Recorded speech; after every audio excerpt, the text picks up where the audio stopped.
The no-coast from Make Noise is a huge voice packed into a tiny footprint. It combines elements of everyone's favorite Make Noise modules, including the DPO, Wogglebug, and Optimix.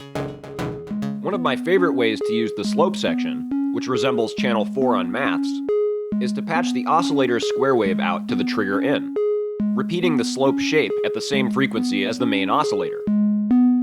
Routing the slope output to the balance section input, the oscillator section is interrupted, and we can hear the slope section as a harmonic oscillator.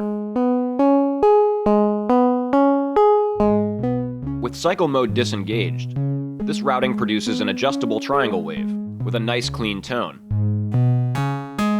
If we route the EOC or end of cycle output to the balance input, we get other wave shapes, including square waves with some pulse width control.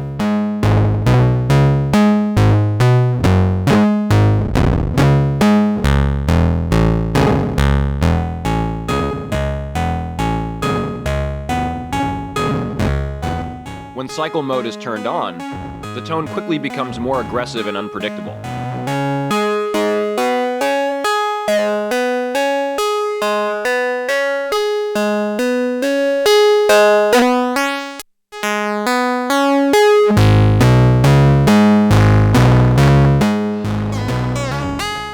What routings are inspiring you with the no-coast? Let us know in the comments. Thanks for watching and sharing. As always, please like, follow, and subscribe. And remember, patch smarter.